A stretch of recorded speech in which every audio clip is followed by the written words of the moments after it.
Hey, what's going on? Doug Cunnington here from Niche Site Project and The Doug Show. In this video, I'm talking to Marcus, and he wants to form a mastermind group. So I featured Marcus in the last success story interview.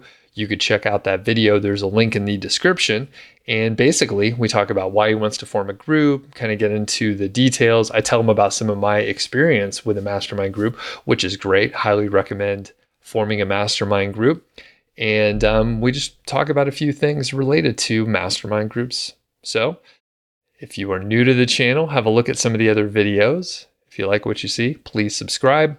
If you want to hook up with Marcus, see if maybe you're a good fit for his group, check out the link in the description, fill out the survey, and you should be able to, take it to the next level or whatever it is. I'm not associated with anything in the group. I'm not helping facilitate or put it together or anything like that. Just helping Marcus get the word out. He's a student of Five Figure Niche Site, so I'm always, likely to help out a student. Anyway, let's get to the discussion now. Hey, what's going on? Doug Cunnington here, and I'm chatting with Marcus again, success story from Five Figure Niche Site and lawyer. How are you doing today? I'm doing great. It's awesome to be on the show again. We are going to talk about mastermind groups today.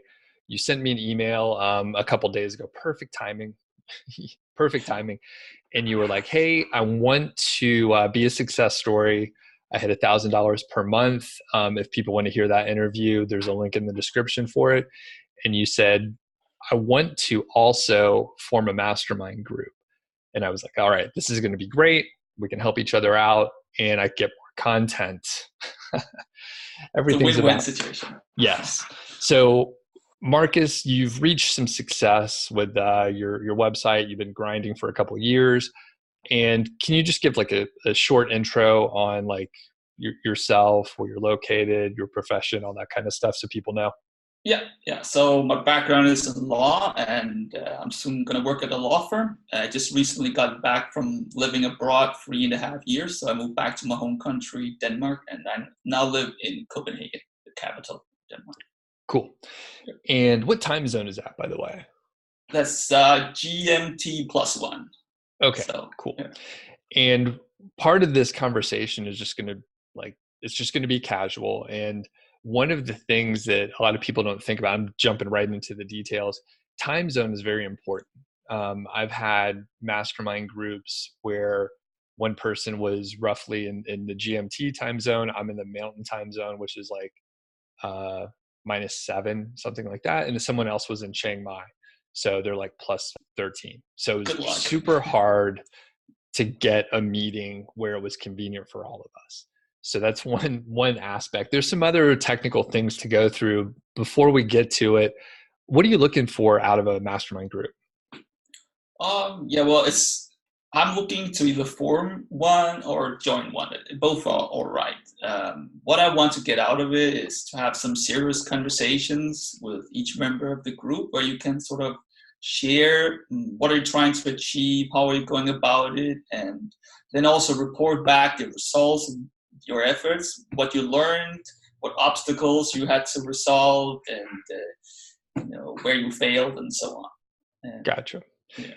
And have you been in a mastermind group before?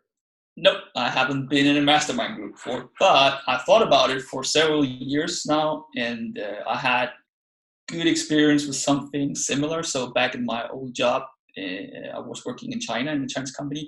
We were together with my boss. We organized this weekly event where we have people come up and practice their sales pitches. And they get 5 minutes each, and then we would give some constructive advice on for them how to improve. And just this thing that a lot of people sit down together with just one goal in mind, improving each other's sales pitches. It really, it was much more powerful than I thought. So, back to mastermind groups, I think that maybe I underestimated them before. They're probably better because I was a little bit worried they would be a waste of time. So that's what I never did one. So Okay. That was yeah. going to be my next question. My experience is was kind of the opposite of what you're describing. So I first learned about like internet marketing in 2013 from the Smart Passive Income podcast.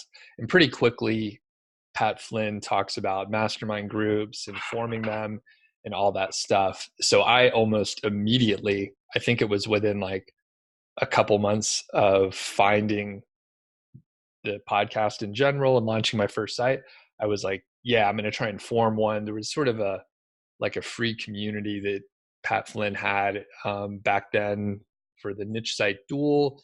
So it was like a big forum, and I like formed a group, sort of coordinated everything. I acted as the hub. I actually chatted with everyone to make sure that they were cool and that I could like sort of work with them. And I think that that one only lasted maybe 6 weeks. A lot of people fizzled out, didn't really do much afterwards. But I still got a lot out of it because there were some people that were like more advanced than me, smarter, they were making money already. So I like learned a lot from them. And then other groups that I've formed, I was able to pull in people that were like way more experienced. Maybe they were making a lot more money because I organized it, right? So I think it's cool that you're forming the like the the hub of the group, and you're willing to put it together and sort of like place people Yeah. in your Yes. group, right? Yeah. What Sure. size group are you looking for? I well, I think 2 to 4 is probably what you want to do, but it's not like I have a lot of experience in how big the group should be. But what do you think? Yeah, I think like maybe 3 to 4 is like really Okay. good to have like a little bit more diversity in the group. I have been in groups where it's just like me and one other person, like multiple times where it's just good to have someone that knows what you're working on and like understands our vocabulary, and they know the mistakes and struggles that are common for people working on those things. Yeah. So that size is really good. I have heard of some that are, 8 people, and it's a struggle to manage that kind of a meeting. You have to keep it pretty rigid if you have that many people. Otherwise, you don't have enough time to talk. So I've only been part of a bigger group once or twice, and those are usually maybe a little more casual, more conversational. Maybe there's some accountability, but I haven't been in many of them, and maybe you just don't meet as often. So some of the groups with like 2 to 4 people or so, you could meet every week or two. And actually, I was going to ask you, do you have an idea how often you want to meet? I think biweekly would be uh, what I wanted to try out first. So it's definitely, if I'm going to organize it, it will also be a learning experience for me, and I will probably make mistakes. Um, that's how it always is the first time you do something. But we'll figure it out, I think. And as long as you can get those time zones lined up, it's the worst when you have like a time change in one of the time zones, but the other one doesn't have that. Like I don't think my friend at the time that was in Chiang Mai, like I don't think they changed time because it's closer to the equator. I don't know. They didn't change the time the same time we did, so like it was kind of weird.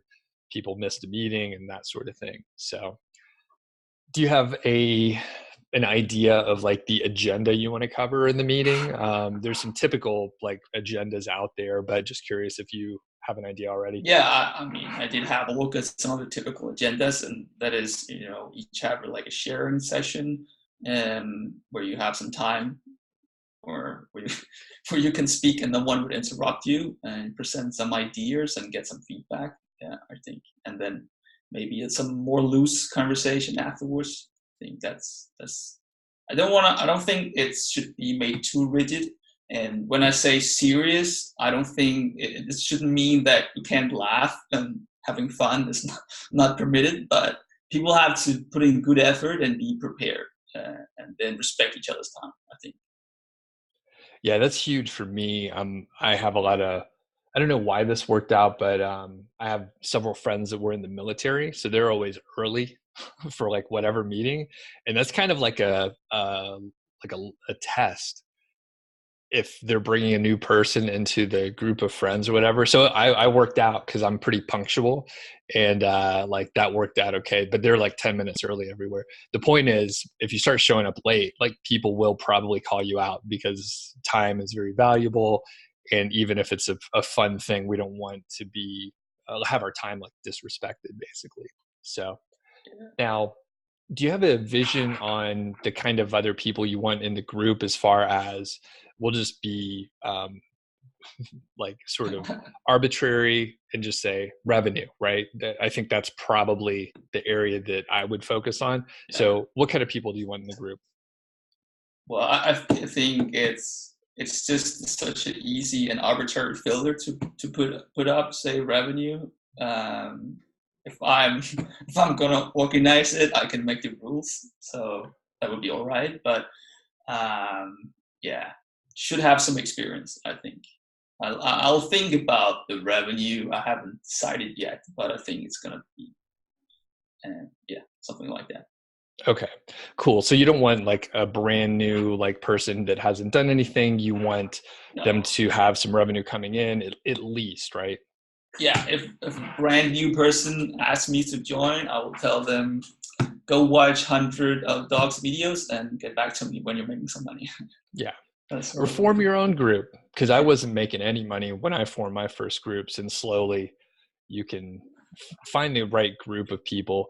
But some people may think that that's like arbitrary because I literally use that word, but it's different struggles and different mistakes that like people make at different levels. So if someone's trying to figure out like how to install a theme or something like that, like you're past that, you're a few years past that, and while you could help the person, you maybe wouldn't get as much out of the relationship, and there should be some give and take. Now, one of the big pros that I had going for me was like I was going to organize the meeting, and I had a PMP certification, so people would, whether it's right or not, they were like, at least he's professional and he can probably facilitate a meeting, which I can. So it worked out fine. Everyone got to speak, and I was able to like round up a group of folks. So I'm like, well, I'm not doing anything as far as making money, but I have this other person who's making a few $100s. He's been doing it for a few years. I can manage the meeting, facilitate it, make sure things run smoothly, set up the calendar invites, the admin stuff, like the silly things that people often forget. And It takes time and effort to do that properly. So yep, and it's like one thing to think about or not have to worry about. So I think it is important just because like people can bring other stuff to the table, but at the same time, you want to make sure you're roughly in the same like arena, the challenges that you're going through and all that stuff. So cool. Well, any other thoughts on like mastermind groups or actually what are you like looking to get out of it specifically? Like when you're looking at your business, I is there any think, like go ahead. yeah, I hope this makes sense when I use the English language. So, I think about it like this: when you have a group of people, you can sort of crowdsource the problem solving of difficult obstacles, and hearing other people's take on it, and even explaining it properly in front of other people will make you think more critical about your own assumptions. So I think that sums it up, right? And also, you should hold each other accountable. I think that's also one major thing. Yes. Yeah, the accountability is huge because if the group is operating properly, they will give you a hard time if you don't accomplish the things that you say you're going to do. And I've had some groups where that actually was a little bit of a struggle, and I would challenge the person.